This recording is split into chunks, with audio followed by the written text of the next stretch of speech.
Hi, I'm Michael Hainan. I have a small home-based nursery here in the city of Rochester, and today we're going to talk about how to propagate rosemary. So these plants I brought in from back in October, and I put them in pots and I put them in my window, and the intent was to keep them alive till now.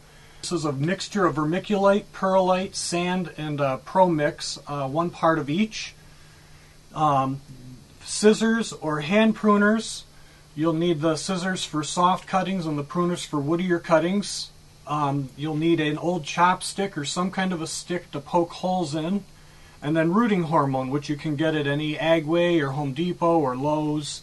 And then old pieces of blind or sticks of some kind that will hold up a Ziploc baggie, which you'll keep closed to till the plants are rooted.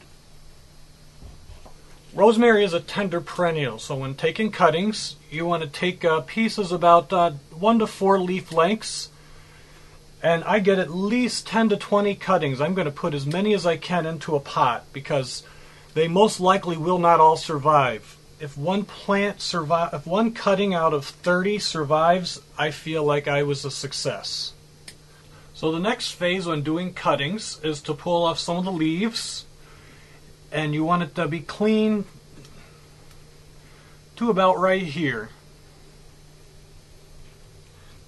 And when you're doing rosemary and other herbs, make sure you save these. So like I have a little plastic baggie right here. I'm going to make roasted potatoes tonight with these little pieces that I'm pulling off. So what you want to do, you can do your cuttings a couple ways. You can do one at a time and just lightly dip it. You don't want to dip it in wet. You just want to dip it in dry. Or you can put like 3 or 4 or 6 together and just lay them right in here like that. Tap it off a little bit. And then this is my trick.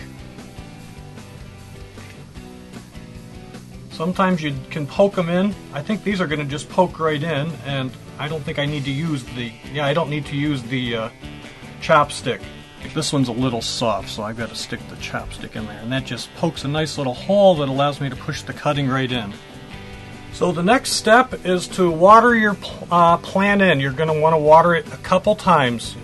You can either do it in the sink, or you can do it a little bit with a bottle filled with water. This mixture is very fine. The vermiculite and perlite, the water just goes through it real fast. And I'm not afraid to touch the mix. I just don't like to get it on my fingers now that the cuttings are all done. It's more fun to touch when it's dry. Tamp it a little bit like this. And then the next step is pull out a Ziploc baggie.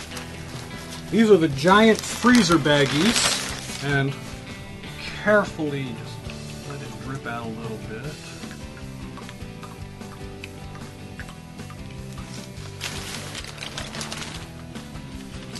Usually I do this in my basement and I let it sit overnight. It doesn't matter if there's some water in the bottom of this.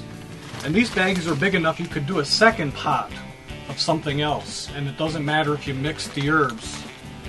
But the next thing we're going to do is we're going to put a piece of old blind. This is just a little piece of plastic blind that I found off the street. Somebody threw away.